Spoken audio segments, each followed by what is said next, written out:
जय हिंद साथियों। उत्तर प्रदेश के सियासी फिजाओं में तीन सुपरस्टार नेताओं का गठबंधन होने की चर्चा तेज हो गई है। क्या यूपी के 403 सीटों पर एक बार फिर से समाजवादी पार्टी, कांग्रेस पार्टी और दिल्ली की आम आदमी पार्टी मिलकर चुनाव लड़ने वाली है? उत्तर प्रदेश में भारतीय जनता पार्टी की तानाशाही सरकार का अंत करने के लिए एक बार फिर से भविष्य में आपको ये तीन चेहरे जरूर देखने को मिल सकते हैं। तो हमारे पीछे आप तस्वीर देख सकते हो और पढ़ सकते हो, अखिलेश राहुल केजरीवाल का होगा गठबंधन, यूपी के 403 सीटों पर मिलकर लड़ेंगे चुनाव। भविष्य का चुनावी संकेत आखिरकार क्या कहता है? जैसा कि आपको पता है, अगर यूपी की सियासत में आप दिलचस्पी रखते होंगे तो आपको मालूम होगा कि 2024 के लोकसभा चुनाव में अखिलेश और राहुल की जोड़ी ने वो काम किया है जिसको लेकर भारतीय जनता पार्टी के लोग आज भी परेशान है, हैरान है। लेकिन अब एक नाम और जुड़ने की कोशिश हो रही है।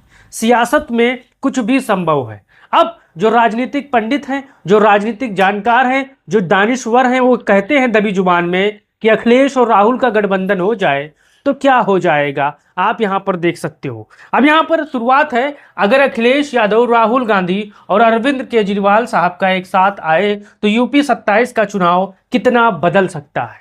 तो आज मैं आपको स्टेप बाय स्टेप बताने वाला हूं कि सच में अगर ये लोग एक साथ आते हैं तो भविष्य की राजनीति में क्या हो सकता है। तो यहां पर आप देख सकते हो, पहला नंबर होगा विपक्षी वोटों के बंटवारे पर लग सकती है रोक। जैसा कि आपको पता है, अरविंद केजरीवाल की पार्टी आम आदमी पार्टी भी पिछला चुनाव लड़ी थी और ज्यादा वोट नहीं पाई थी, लेकिन कुछ ऐसे विधानसभा की सीटें थी जहां पर 10 से 15,000, 8 से 10,000, 4 से 5,000 वोट भी पाई थी। लेकिन यहां पर जो सियासत जानकार है वो कहते हैं, अगर तीनों दल सीटों का तालमेल कर लें तो जिन सीटों पर विपक्षी वोट बढ़ जाते हैं वहां मुकाबला अधिक सीधे हो सकता है। इससे कई सीटों पर चुनाव पहले की तुलना में ज्यादा प्रतिस्पर्धा यहां पर बन सकती है और जो मुकाबले में प्रत्याशी होंगे उनको चुनावी हार का सामना करना पड़ सकता है।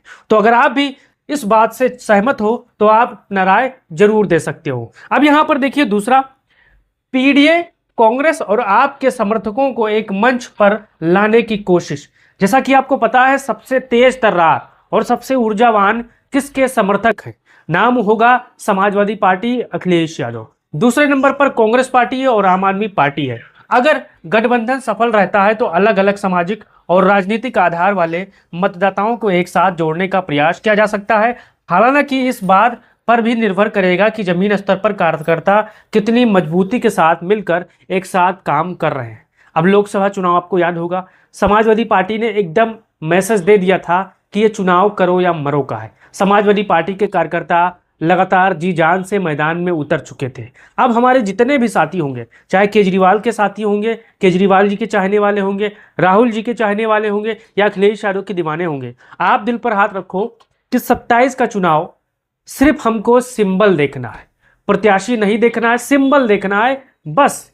अगर ये मानकर आप चलोगे तो आपकी पार्टी 27 में विजय होगी। अगर आप प्रत्याशी देखकर चलोगे तो फिर 22 वाला हाल आपके साथ हो सकता है। अब देखिए, बीजेपी बनाम महागठबंधन की सीधी लड़ाई का माहौल। ऐसी स्थिति में चुनाव का माहौल, चुनाव का नैरेटिव बहुकोणीय मुकाबले से बदलकर सीधा मुकाबला बनने की संभावना बढ़ सकती है।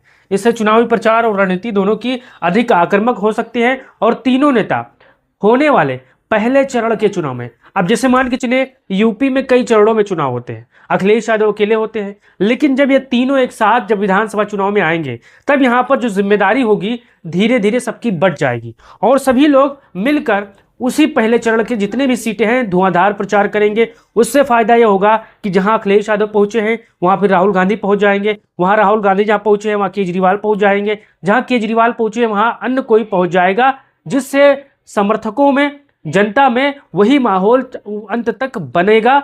आने वाले भविष्य में उनको फायदा मिलने वाला होगा। अब यहां पर देखिए, शहरी इलाकों में असर अलग, ग्रामीण क्षेत्रों में अलग। अब जैसे मान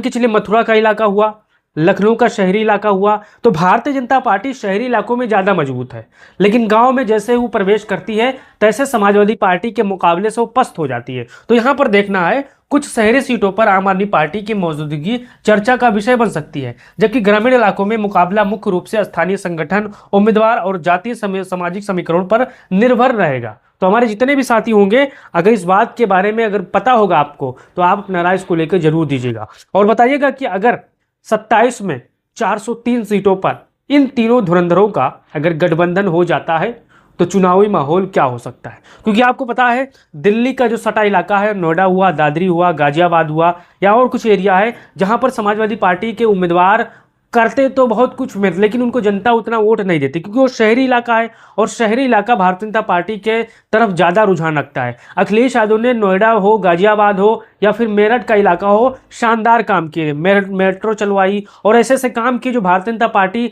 आज तक शहरी इलाके में कोई काम नहीं कर पाई है। तो वहाँ पर भी चुनाव समाजवादी पार्टी क्यों हारती है? क्योंकि वहाँ पर मुख्य रूप से भारतीय जनता पार्टी के समर्थक वोट ज़्यादा होते हैं और भारतीय जनता पार्टी के जो समर्थक वोट अंधभक्त टाइप के होते हैं, उनको काम से मतलब नहीं है, उनको एक चेहरे से मतलब है बस। आप हमारी बात से अगर सहमत हो तो अपना राय दीजिए और बताइए कि अगर गठबंधन होता है इन तीनों लोगों का और एक मंच पर आएंगे और संघर्ष करेंगे और भारतीय जनता पार्टी को ललकारेंगे, तो आने वाले समय में माहौल क्या हो सकता है? आप इसको लेकर अपना राय दीजिए और वीडियो को शेयर करिए। जय हिंद।